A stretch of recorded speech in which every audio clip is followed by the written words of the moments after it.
Welcome, everyone. Good evening. I hope everybody's doing well. Happy Yom Ha'atzmaut. It's Israel's 73rd birthday, 73rd anniversary, and I think it might be some sweet humor that the U.S. government decided to delay tax season to filing to May 15th, maybe because they thought, you know what, Israel should have its own day this year. We're not going to make it a sour day when it should only be a sweet day. We have a wonderful rabbi, a wonderful friend and colleague who's going to share his thoughts and wisdom with you. And what I hope you'll do is share your thoughts and your learning and your questions with him as the evening goes on. So I'd like to welcome my dear friend and colleague, esteemed colleague, Rabbi David Woznika from Stephen Weiss Synagogue, as many of you know him from there. You may know more about him than I do, even in terms of his past before you and I met. But some of you may or may not know about his history. And I want to ask Wendy Levinson, the organizer of this Rabbi in Residence series, to introduce our speaker, our teacher this evening. So Wendy, let me spotlight you. And here we are. Thank you so much, Rabbi Li-Paz. And welcome everyone to our Rabbi in Residence lecture series. You are in store for a special treat tonight and a really compelling talk. I'm so glad that you all joined us, and I'd like to introduce you to Rabbi David Woznika. Rabbi Woznika is the rabbi at Stephen Weiss Temple in Los Angeles.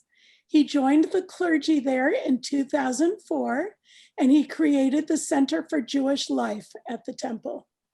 Prior to this, he was founding director of the 92nd Street Y Bronfman Center for Jewish Life in New York for over a decade. He is credited for creating what is regarded as one of the most distinguished hubs of Jewish life in the United States. He is a speaker for the YPO, the Young Presidents Organization, and has been scholar in residence and speaker to Jewish federations, synagogues, and business organizations throughout the United States. He was on the faculty of the Wexner Heritage Foundation, and the YPO has rated him among the top of their speakers. Rabbi Woznika has conducted 90 public dialogues with leading thinkers and leaders, including Elie Wiesel 6 times, Senator Joe Lieberman, Alan Dershowitz 5 times, Dr. Deborah Lipstadt, Rabbi Harold Kushner 7 times, Mayor Eric Garcetti, President Chaim Herzog, Dr. Ruth Westheimer, Ambassador John Bolton, Natan Sharansky, William Bennett, David Brooks, and many others. Over 55,000 people have attended these programs. His greatest joy comes from his passion that fellow congregants, their families, and others in the community see beauty and meaning in leading committed Jewish lives, engage in ongoing study that elevates their intellectual and spiritual growth, celebrate the love of Israel, and work to bring the values of Judaism to their fellow Jews and to our world. Welcome, Rabbi Woznika. I want to put the spotlight on you, Rabbi Woznika. Thank you, Wendy. And I want to just welcome you. Also, I just want to say beforehand, for anybody who's all of our viewers, if you go to the bottom of your screen, you'll see a chat bar. I'd rather you don't use that, but instead use Q&A. Any point in the conversation tonight, you can file your questions there, and we'll come to questions at the end of Rabbi Woznika's presentation. So to you, Rabbi Woznika, let me mute myself and open my ears to your thoughts.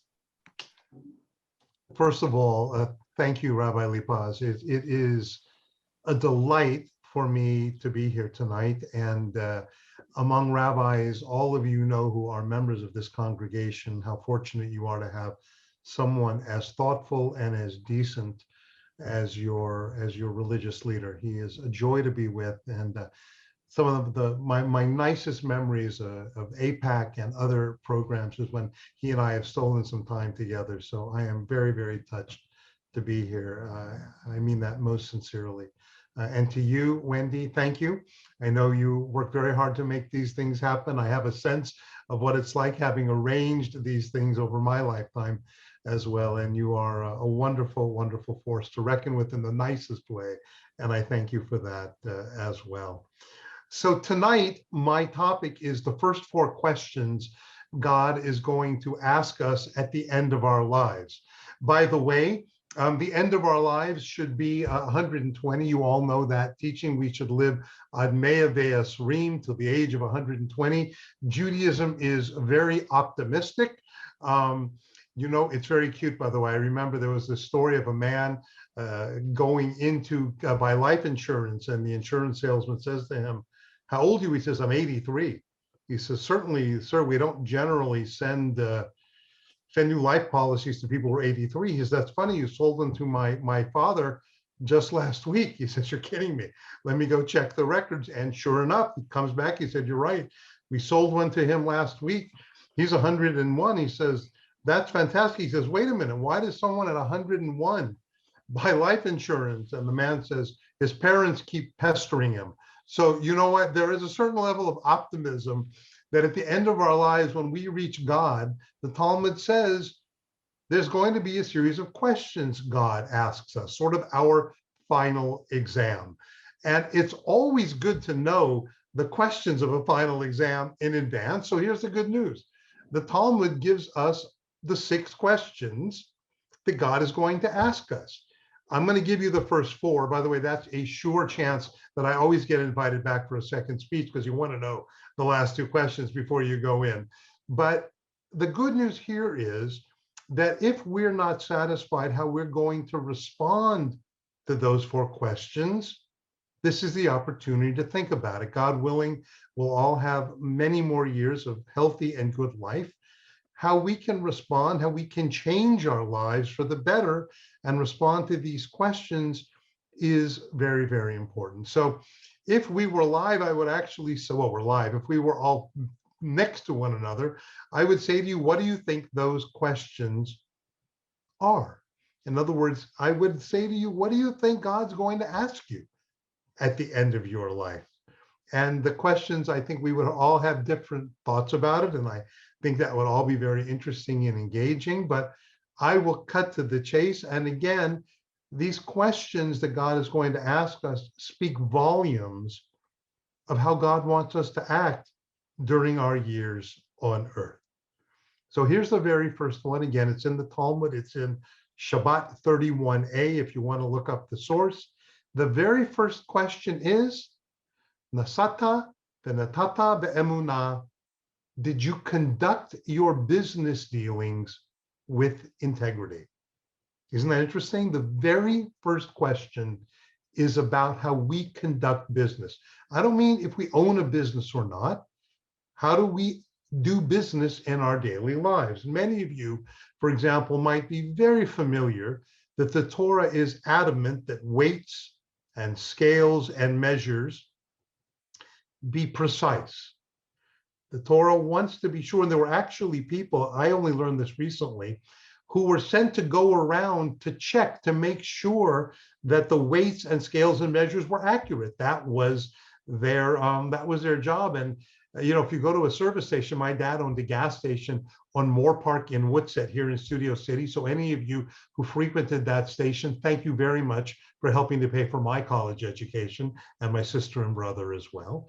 You'll see at a gas station, there's a little marker that someone has checked to make sure you're getting your gallon of gas for your pay. Well, that actually goes back thousands of years. We Jews had people who did that too. So that was very important that we were accurate. But you may not be aware of, for example, that a seller has an obligation to tell a prospective buyer any defect that he or she is aware of in a product. So you can't misrepresent something. I lived in New York for 13 years, and I would sometimes go into a store and buy strawberries. This could happen anywhere. The really strawberries would be on top, but then after you take off the top ones, the ones underneath were not so good. They were kind of crummy. That's a violation of Jewish law because you have purposefully misrepresented a product. If you're selling a used car, you can't go out of your way to misrepresent it. So Judaism very much cares about consumer rights. but it also cares about consumer obligations. I'll share with you a law in the Talmud that can change your life. It changed my life. And sometimes I run into people and they'll say, gee, I remember a talk you gave. I don't remember anything about it except this one law. I suspect you'll remember it. This is the teaching. You're not allowed to ask a salesperson, a storekeeper, the price of an item if you have no intention of buying it. Let me just repeat it. You're not allowed to ask a storekeeper the price of an item if you have no intention of buying it. Now, it doesn't mean you can't comparison shop. You want to buy a car, you can go around to 5 or 6 different dealers, check it out. You want to buy a pair of shoes? You're allowed if you have a real interest. But if you know you're not going to buy it from that person, you're going to buy it online or you're going to buy it through another party, you're not allowed to ask them the price. And the reason is twofold. First of all, you have stolen from that person. What did you steal? You stole the person's time. And stealing people's time is a violation of Jewish law. And the other thing you did was you raised the storekeeper's or the salesperson's hopes for no reason. And that too is a violation. Don't raise people's hopes for no reason. So that teaching, not to ask the storekeeper the price of an item if you have no intention of buying it, you're just curious, you always wanted to drive a Ferrari and you know you're not going to buy it, so you go to the Ferrari dealer, and you spend half an hour with the dealer knowing you're not going to buy it from that person, or you saw those shoes, you already own them, but you see the famous SALE on the window. You don't go into the store and say, I'm just curious how much of those shoes, because you want to know you got a good deal. Not fair. You stole the storekeeper's time, you stole the salesperson's time, and you raised their hopes for no reason. By the way, that happens sometimes when people are dating. They raise people's hopes for no reason. One particular gender does it more often than the other, but we won't get into that. Here, the idea being, don't raise hopes for no reason. Which takes me to the second question that God is going to ask us at the end of our lives. Ka'avata itim la Torah, did you set aside a fixed time to study Torah? But think about it. We set aside fixed times for many things in life. Maybe card games with friends, or maybe you have a regular golf game, or in the old days when there was before VCRs, certain television shows were sacrosanct and you'd make sure you were in front of the TV to watch them. What Judaism is saying, did you set aside a fixed time to study Torah, generically to study Judaism? Because only by regular study do we begin to appreciate the real insights of our tradition. And I'll share with you some examples how regular study can teach us all insights about being better Jews. For example, if you study the laws of freedom of speech, we all know in America the passion for freedom of speech. Judaism talks about the responsibilities of speech, lashon hara, what we're allowed to say or not allowed to say about another human being. Rabbi Joseph Telushkin writes a book called Words That Hurt, Words That Heal. And in that book, he has a line which sums up the general gist of how we should speak. You're not allowed to say a negative thing about another person, even if it's true, unless the listener has a sincere need for the information. The tradition, our tradition, understands the tongue is dangerous. And most of us, chances are, unless God forbid we've been the victim of a violent crime, most of us have suffered unfairly, become someone has used words that were thoughtless or cruel unnecessarily. And I'll tell you, it's a very quick insight into somebody's character. If they're willing to gossip to you about somebody else, you can be pretty sure they're going to be willing to gossip about you to somebody else as well. By the way, there are times when one is obligated to share negative information about another person. It's interesting. The two times when you're obligated is if someone is about to become involved romantically with another person, and you know that that person is not of good character, there's actually an obligation to let the person know it. And also, if someone's going to go into business, you have an obligation to tell the person that you have reason to believe that this person is of ill character. When I first learned the laws of gossip, this was about 35 years ago, the teacher in the class, this is before rabbinic school, said to us, he explained the laws, he taught them for about 2 hours, and then he said, I want you all to go 24 hours without speaking gossip, and we'll meet tomorrow and we'll see how you did. And on the way out of the classroom, one of the other students says to me, what do you think of the teacher's assignment? And I immediately launched into, he's such an idiot, he's such a fool. 24 hours? I went about 24 seconds without gossiping. But I commend you to try it and see if you can go 24 hours without gossiping about another person.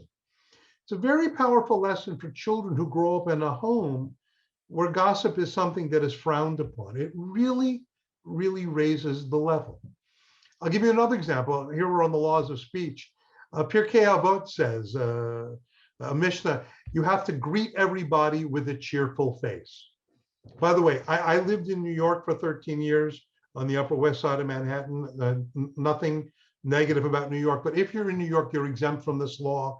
You don't have to greet everybody with a cheerful face. You can just grunt. It's fine. It's acceptable in New York. Don't get mad at me. Don't write any letters. It means when you go to a toll booth and you give the person some money, you have to greet them. You say, hello, how are you? Something. Judaism wants us to recognize the humanity in every human being. If you study regularly, you'll learn the depth of the laws of kashrut, the kosher laws, and their passion that animals be treated in the most humane way as possible. You know, Judaism believes that the value of human life is paramount, but there is the kosher laws. Kosher laws are the most single misunderstood aspect of Jewish life. Ask Jews what disease you can get from eating pork. And if you ask 500 Jews, all 500 will raise their hand and say, trichinosis. There hasn't been trichinosis in America in probably 500 years, but it doesn't matter to the Jewish people. We keep the disease alive. It's the third word out of a Jewish child's mouth. Mother, father, trichinosis. I rejected that as a reason for not eating pork, and I do keep kosher. I don't eat meat outside of my home. I eat only kosher meat. I don't eat pork, shellfish.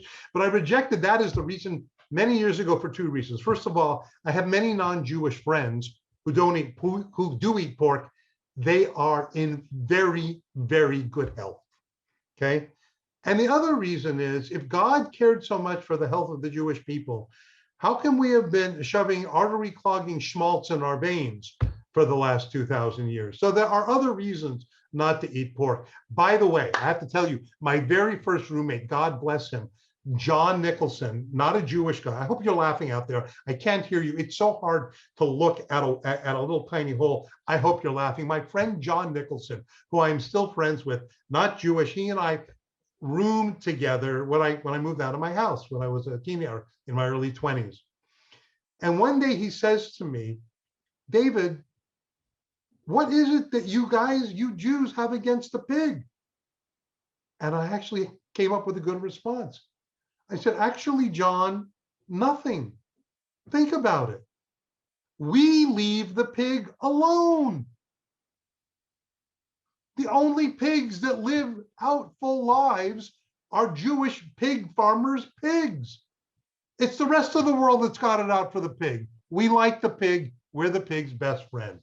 But you have to study these things, then you really get insight. Same thing about Shabbat. There's so many misconceptions. The Sabbath is a day of rest, right? Not at all. Ask Jews who walk 3 miles rather than drive if it's a day of rest.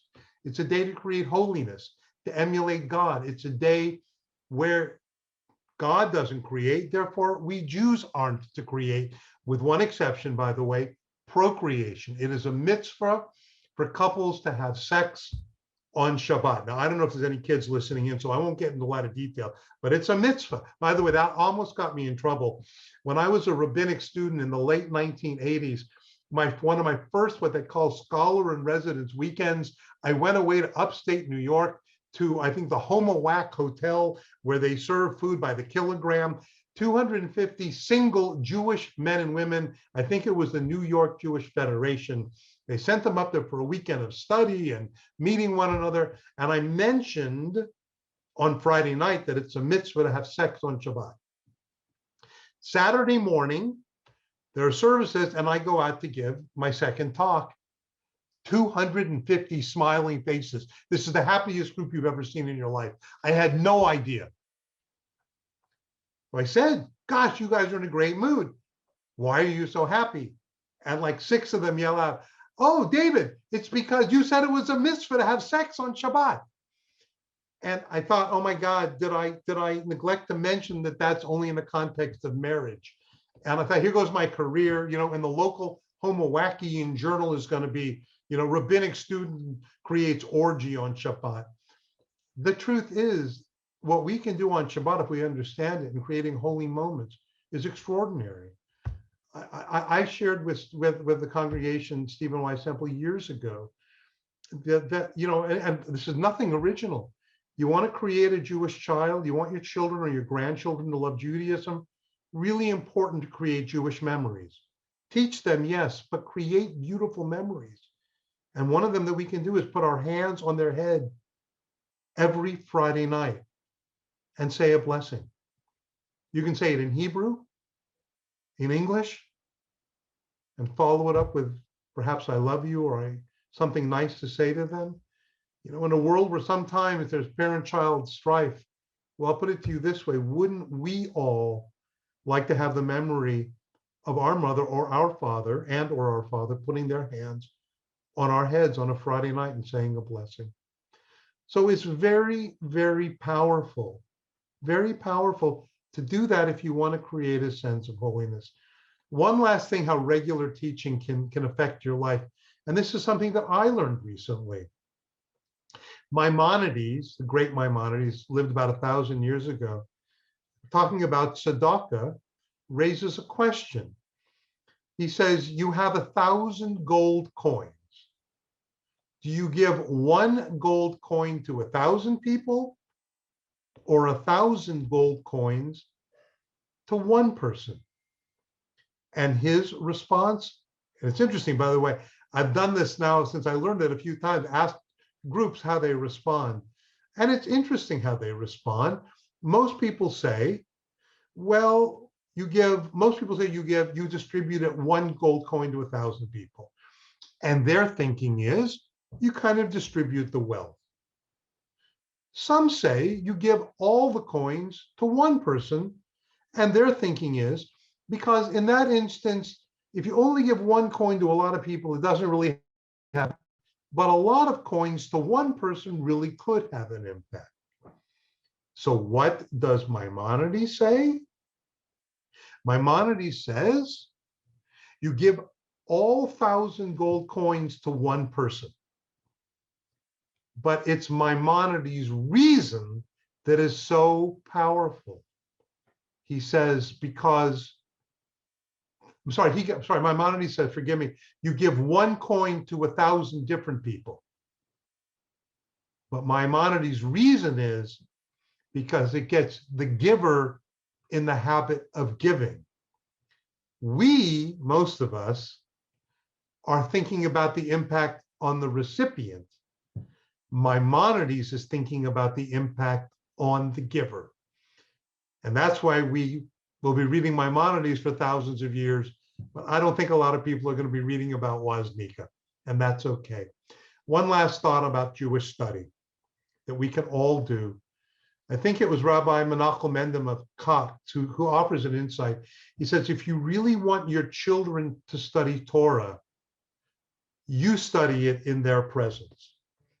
And he's not just speaking about Torah specifically.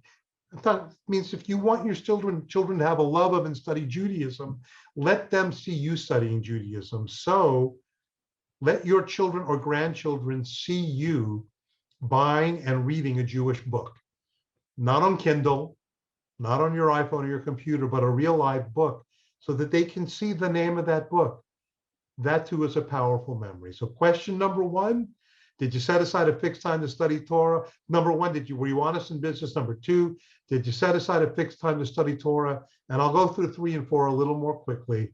The third question is, did you engage in procreation? And of course, we need to be sensitive here. Not everybody's married. Not everybody can have children. Well, I would make that, even though the mitzvah is to have children, of course, I would add, what kind of children are we raising? It's not only about having children, it's about their decency. It's about their character. What are we putting at the apex of our children's life? What do we put on the top of the agenda? And if I may, for too many people, we're more interested in the university that our child gets accepted to than the quality of their character. If character is what we care most about, and I'm going to quote Rabbi Tolushkin, he had a great influence on my life, and he's a dear friend. He gives a great, great insight here. He says, if you want to create character in your children, save your greatest praise for them when they do something good. In other words, praise them for their good grades. Praise them for being committed and getting on the basketball team, or becoming a violinist in the orchestra. That's fair. We should praise our kids for that. But your greatest praise, save that for when they're kind, when they go out of their way for another child. Because then our children and our grandchildren will understand what we care about most is their goodness, and they'll associate their greatest praise with their goodness. You don't learn values and ethics at your universities. Sadly, today, I fear that at too many universities, they're not places where kids get wiser. Some of your kids don't share your values because of their experiences at universities. I realized this when I was a student in school at a university, when the phrase, don't trust anyone over 30 became popular. Remember that? Don't trust anyone over 30? Really? Let me ask each of you, are you wiser today than you were 25 years ago? I'll bet you every single one is. I can see you're all nodding your head without exception. People get older, they get wiser. Young people have a lot to say, but they are begging for direction from people who are older than them. It's not for us to abdicate our role. We should listen to younger people, that's vital, but we should provide them direction.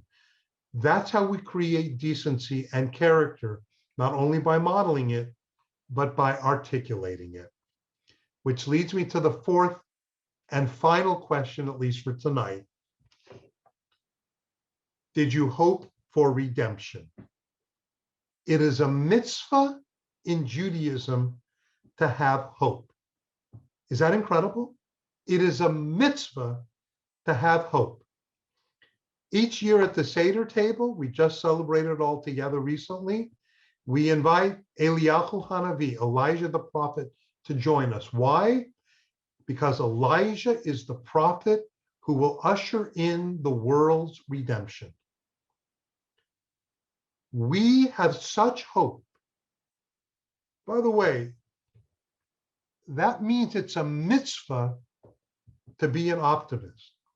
It is a mitzvah in Judaism to be an optimist. And you know why? I realize it because if you're not an optimist, you give up. You give up. You cannot give up. It's not allowed in our tradition. I know today is Yom HaAtzmaut, but it occurred to me as I was thinking about what to share with you tonight. Tonight is April 15th, 2021. For me, April 15th has, in addition to tax day, another memory. And it's not something I share very frequently, but I will. April 15th, 1945 was the day that Bergen-Belsen was liberated. My dad was among those liberated from Bergen-Belsen 76 years ago today. I don't speak about it much because I don't want people to think that I became a rabbi because my dad was a survivor. My dad, alav shalom, loved being a Jew. And by the way, I'll share with you an interesting insight about this. Wendy mentioned that I had the privilege of 6 public dialogues with Professor Wiesel. I asked Professor Wiesel once in one of these dialogues, both at the 92nd Street Y and at Stephen Weiss Temple. I asked him, why did some survive and others not? And I'll never forget his answer.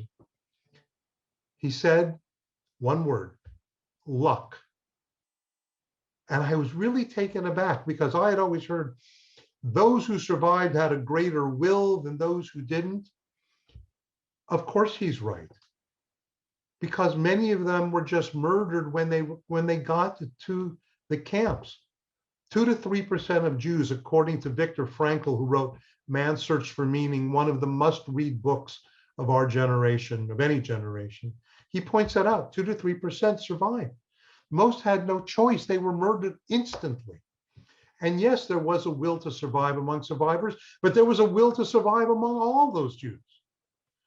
But today, when I think about hope, and I think about what those who were privileged to survive did, and how they went ahead with their lives, and how they had children and grandchildren, and how they embraced and were grateful for Israel and America, I think to give up hope today for a Jew shouldn't be in our DNA. You know, it's an interesting thing. I mentioned Israel. It is Yom HaAtzmaut. The temple was destroyed in 70 of the Common Era. That means, what's it, 1948? So for 1878 years, someone check my math, we hoped and prayed and died that one day Israel would be returned to the Jewish people. And here we are. How lucky a generation. Every single one of us is alive at the rare slice in time that Israel exists as a country. How lucky are we? Cute story about hope, true story about hope. Israel and hope, you know, years ago, Israel was not overly technologically advanced. Of course, now it's a standout in technology. In those days, maybe 40, 50 years ago, it was almost impossible to get a telephone installed in Israel, in your apartment. People would often rent their apartments or sell them, noting that it included a telephone line. So I know of a man, he goes to Israel, he moves to Israel like 35, 40 years ago, and he wants to get a telephone installed. And he called and he's waiting and waiting and waiting. And in those days, it wasn't just flicking a switch. A person had to come out, guy had to, set up the line and everything. And finally, he turns to a friend of his and he says, I have been waiting months and months and months. He says this to an Israeli, a native Israeli, to have my telephone installed. He says, I don't have any hope. And the Israeli says to him, that's not true. You do have hope. You don't have a chance, but you have hope. Okay, I'm laughing. I hope you're laughing. Okay. That fourth question, my friends, did you hope for redemption? We can answer that by the way we answer the first 3 questions. If we are a people who are honest in our business, if we live with that kind of integrity in our daily business practices with one another, if we are the kinds of people who set aside a fixed time to study Torah, imagine a society that reads as much Torah and Jews who spend as much time reading Torah as they do the editorial pages of their newspapers.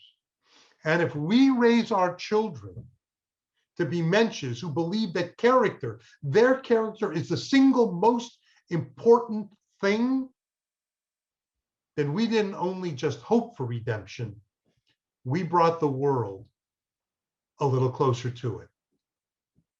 When you think about it, all 4 of those questions are moral. Doesn't say does God ask if you keep kosher or keep the Sabbath. And I'm a big fan of kashrut, a big fan of Shabbat. I'm a Reform rabbi who believes in those things.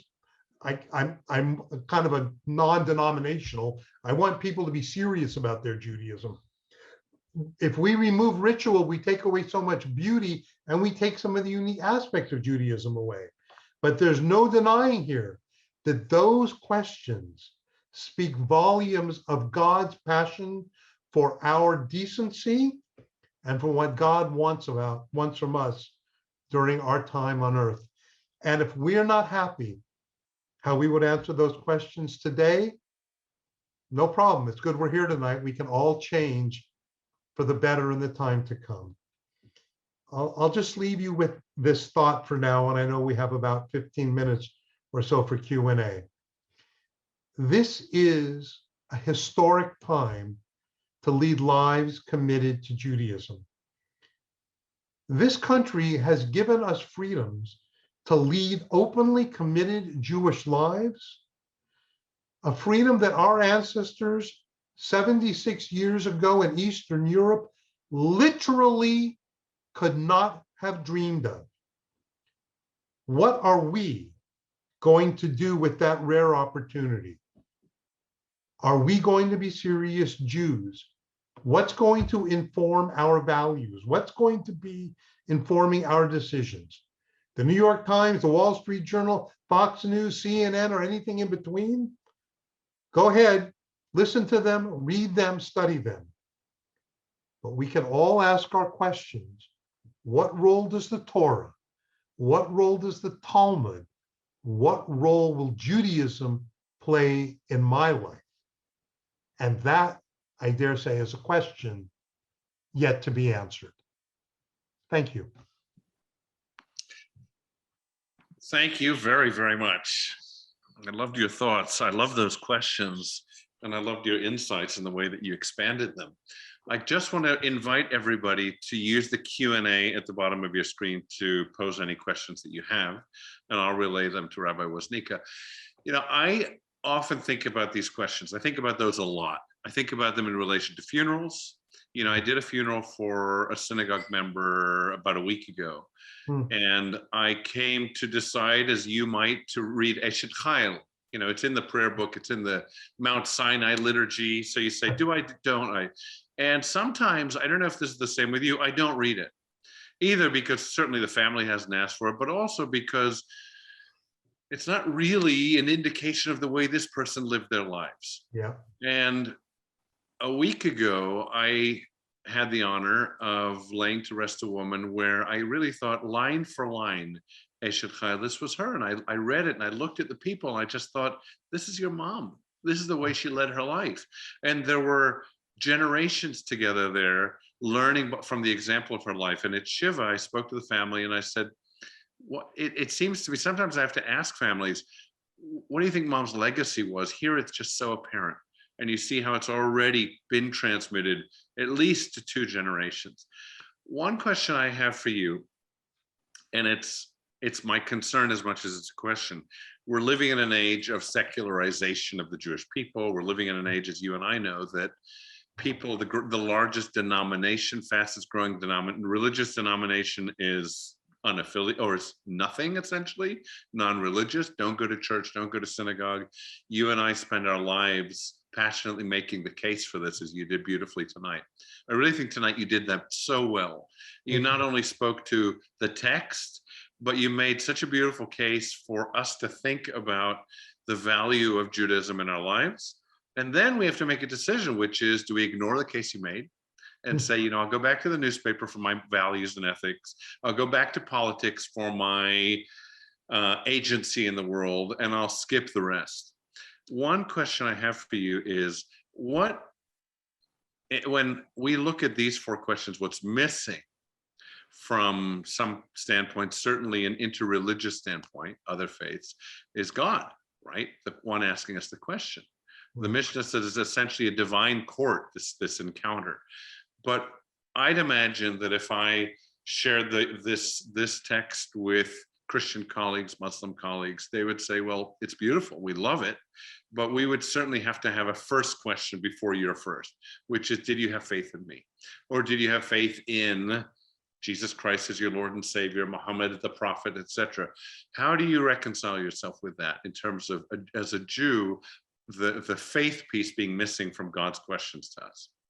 It's a great question. I mean, it's a profound question. And I'm reminded all so often, people love saying the phrase, what's the most famous phrase in the Torah? People say, love your neighbor as yourself. And I'll say, no, that's just part of the phrase, because it ends, Ani Adonai, I am God. We have secularized it, and I am not proud to say that Jews are at the forefront of removing God from this discussion. We do so at our peril. So here's what I would say. Again, I think I don't discuss faith with people because you can't always convince people there's a God or not, but I am reminded that the name of our people, Israel, is to wrestle with God. And again, if I can quote Professor Wiesel, he had a great line. A Jew can love God, a Jew can argue with God, but a Jew can't ignore God. If we remove God, look, for me, the question is not whether or not one believes in God, it's whether or not one acts as if they believe in God. To whom do you ultimately answer in life? It's either humanity or God. So I think of the secularization that often we rabbis are uncomfortable. I know you're not speaking about, I can tell, I know from you and I know from the question, Right. even speaking about God, or they want to go out of their way to show, gee, these are all my doubts. Of course, there's reason for doubt. But for me, to remove God from the equation is the death of Judaism and the death of humanity as we know it. How many of Jews are at the forefront of removing God from the discussion of the 10 Commandments?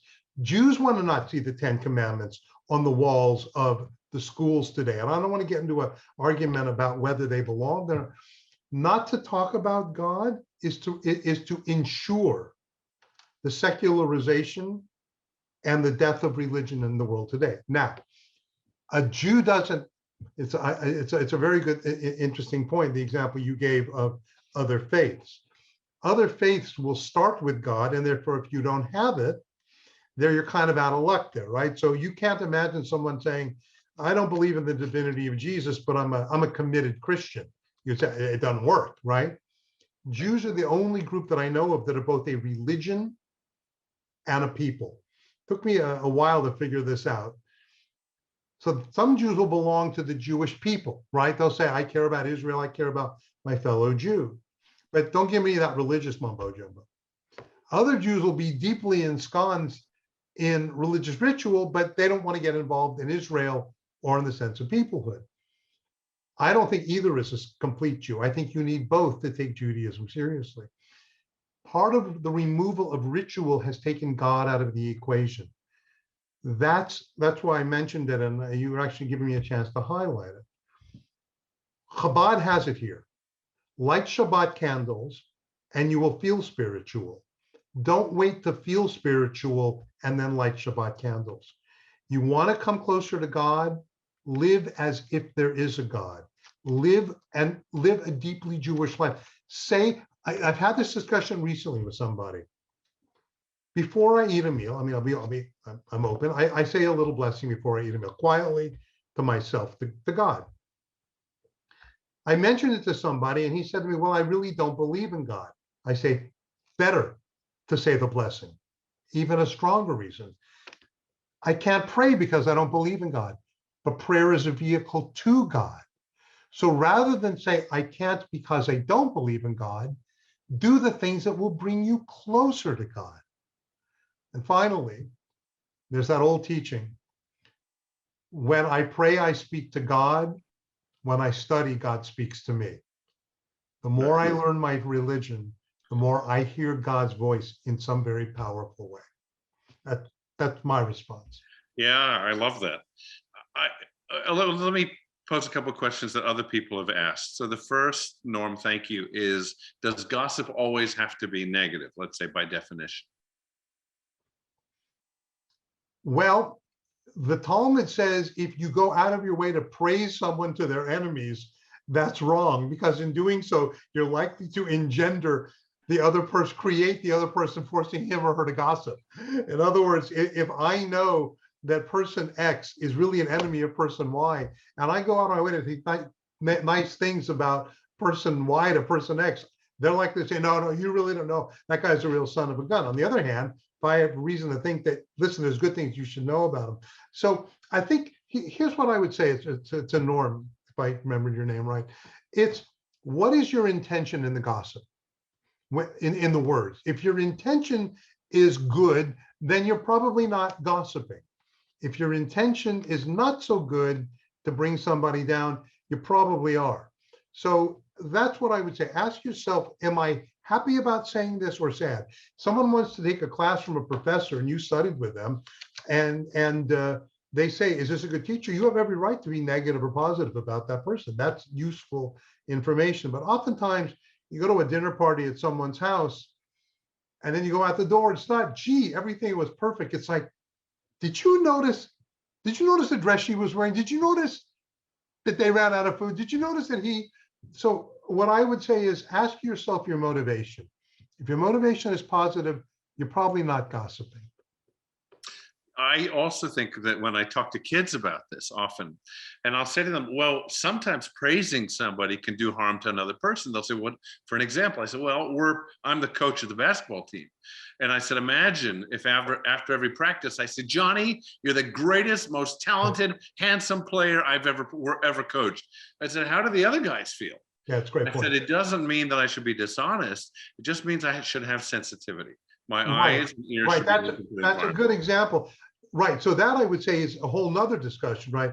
That's, as you pointed out, that's not gossip, but sometimes we say things to praise, not really realizing, if you have children at home and you go out of your way, I'm one of three, and I am certain that I'm the oldest, and I'm certain that each of the three children believe and would say that we are our parents' favorite. And to this day, I praise my parents for managing to do that. Now, my siblings are, I think, not on this call or this, so I actually am my mother's favorite for today, but we all think we are. So, sometimes we say things in front of children. I'm just underscoring your point, thinking we're doing something good when we don't really realize the ramifications of what the other children are hearing. So, yeah. Of course. What about this idea in these questions? The first question talks about how we behave in the world. So clearly it's behavioristic. Clearly the rabbis wanted in that era for us to be very conscious of asiyah, the doing of our lives. Right. Do you think that changes, or do you think that's eternal? In other words, because everything is what you and I know, as all of us know, is contextualized, right? When was this happening? What was going on in that society and the world at the time? Do you think in 2021, if the rabbis were sitting at the table, they would come up with that same question, the same 4 questions? Would they say, did you further social justice in your society? Would that be one of the 4, instead of did you try to have children? Faith in the future, faith in the redemption, the Messiah, well, that's not so relevant to Judaism today. Or do you think that these 4 stand up to the test of time? Well, the example you gave, I think, is answered in, did you make the world, the 4th question, did you hope for redemption? And I think, the desire to make the world a better place is clearly the study of Torah, hopefully, will lead you to it. I think what makes these questions, and so much of what you and I, the text that you and I, hold in such high esteem, eternal is twofold. First of all, I believe the Torah contains the word of God. I view the Torah as distinct from any other body. By the way, that's why I follow it. For me, the rubber meets the road, not when I agree with the Torah. I am teaching a class for 15 years to a particular group of people. And one of them says, well, I don't like that. I said, that doesn't matter. I mean, you're allowed to fight with it, but the rubber meets the road in the Torah when you learn something you disagree with. And that's when you got to grapple with it. If you just want to dismiss it because you think you know better, that doesn't work for me. So because I think that the Torah is holy, it's God's words. And I think that the rabbis of the Talmud, which I don't hold the oral law personally the way I hold the Torah, but I think what made both of them unique is the understanding of human nature. Human nature hasn't changed. And I think that that's why, it's interesting, in the closing paragraphs of the Shema, which is from Numbers, right, the book of Numbers, It talks about the talit, right? Putting on the fringes. And why do we put on the talit? And most people have no idea. When you work with the bar bat mitzvah kids, you tell them, and their families are learning this, that the purpose of the talit is to look at the fringes. Why? So you don't follow your heart or your eyes, which will lead you astray. God understood that our heart and our eyes will often lead us to do very bad things.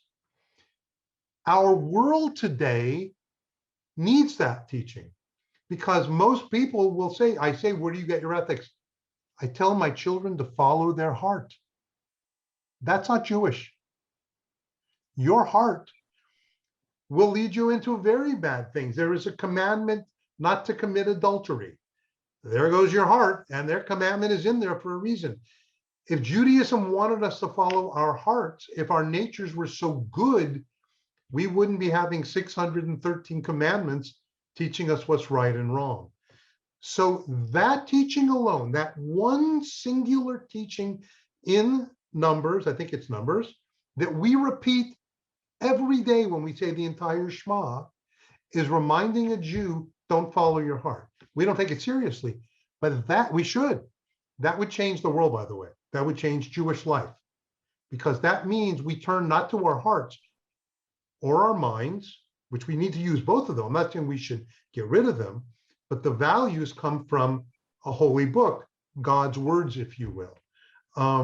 So I think that's what that would be my response to the contemporary. We bring new issues, but the same drives that, you couldn't ask a question about technology today. I'll give a specific. Euthanasia, right? Keeping people alive today on ventilators, which we never could, or heart-lung machines, which we couldn't, the rabbis 2,000 years ago would never have imagined. But they did imagine there were ways to prolong life. So I would say, let's take those ideals, try to understand their underlying principles, and apply them to the issues of our day. That, for me, is what a serious Jew does. Yeah, beautiful. Thank you. Larry asked the question, what do you think God would say to a person who chooses not to have children? Not who is unable, but a person who chooses not to have children. I think it would depend on the reason. I would never suppose to speak to God for a moment, speak for God. I would say this: the tradition gives us direction generally, and sometimes there are reasons that make sense not to follow it. The speed limit on the highway is 65 miles an hour. Not that you could ever get to it if you're on the 405, but there are times when you're allowed to violate that law. You're rushing to a hospital or whatever other reasons. You can go faster, and every police officer not only would not stop you, if they knew, they would escort you. There may be reasons not to have children in certain circumstances. And so I couldn't, without knowing a little more deeply, and I'm not asking, even for a moment, pretend to speak for God. Judaism, like all legal systems, gives laws in general, but always, almost always, with the exception of murder, there are times when you violate it. The Sabbath is inviolate, except for times when we must violate this to save human life, or even save the life of someone who's not Jewish, lest anybody think for a moment that someone who's not Jewish, their life is not valuable. So our tradition says you have to go in and make sure you violate the Sabbath to save that life. It doesn't matter if they're Jewish or not Jewish. So in this case, one would have to know the reasoning behind it. The general thinking, though, is that God wants us to procreate. It's the very first commandment in the Torah. Pru urvu, go forth and have children. Going back to your comment earlier, Nancy says, I would think that if we truly connected to our hearts before committing adultery, it would tell us to have compassion for those we're hurting and not to do it. Well, I haven't interviewed everybody who has committed adultery. And there may be, in some cases, their hearts were torn. But I dare say, I'll give an example that's a little more easy for us, for I hope others to relate to as well. Why does the tradition tell us to give a certain percentage of our income to the needy? It could have just said, give what your heart tells you. And the reason is because for some people, their heart may say, I'll give 1%. And for others, it could be 12%. But the tradition says, give 10% minimum, 20% maximum. That's a whole other discussion. Okay, because it doesn't trust our hearts. So if your heart catches up with your giving, terrific. But that may never happen. In the meantime, you've given, you've done the right thing. And by the way, this is a beautiful, beautiful teaching. What you do affects how you feel far more than how you feel should affect what you do. You do things for your spouse, for your children that your heart may not always be in the mood for, but you do them because they make other people happy. You may have a heart of gold. Some people really do. But our tradition understands that a lot of people's hearts need shaping, need pushing. So I'm not saying ignore your heart, but I'm saying we need values to shape our hearts in the right direction. Yeah, beautifully said. All right, we are coming to the end of our hour. I want to thank you sincerely, personally and communally on behalf of our synagogue community. Thank you so, so much. It's a gift. We've shared a lot of conversations, but I've never been your student as I've been tonight. It's really been a pleasure, David. Thank you. And I want to, again, thank you very much. I want to turn the microphone essentially to you, Wendy, and I'll take the spotlight. Well, I'll add you to us, so we'll be on here together as if we're in one synagogue space or one room. Go ahead, Wendy, please. Thank you so much, Rabbi, for such a meaningful and enlightening talk. You've really given us so much to think about tonight. We are so grateful to you for sharing your wisdom and insight with us, and it was a privilege to have you here. We learned so much from you, and we really appreciate the time you spent with us. Thank you. I'd like to invite everyone to join us at our next Rabbi in Residence program on May 20th, when we'll have Rabbi Sharon Brous from ECAR speak to us on living our Jewish values in a time of moral upheaval. Then on June 17th, we'll have Rabbi Alicia Magal coming to speak to us on miracles, magic, and mazel, divine intervention, spells, and luck in Jewish tradition. Be sure to mark your calendars for the third Thursday of the month for our insightful and inspiring talks. You can find us on our website at vosla.org, and please contact me if you would like to sponsor a rabbi. We look forward to seeing you all next month on May 20th, and thank you so much for coming tonight. I wish you all a wonderful evening. Wendy, thank you very, very much. I'd like to add one thing to our community. We're going to be back in our sanctuary on May 14th. It'll be, I think, emotional just being there together, opening those doors, seeing each other. Even somebody taking your temperature will feel good that night. We're going to do 2 services, one at 6 o'clock, one at 7:45. You'll have to pre-register. All the details we'll send you. It'll be an important night for our synagogue, and additionally moving because it's the last official night of our dear associate spiritual leader, Chaplain Jennifer Nye's service to the synagogue as our chaplain. And it'll be our welcome that evening, in which you get to meet our new rabbi, and that is Sarah Abrams. I'm really looking forward to introducing her to you and you to her and seeing all of you then. Rabbi Woznika, thank you very much. Wendy, thank you very much. To all of you, I'll stop the recording now. We'll offer this if anybody wants to review the lessons of this evening, you'll be welcome to.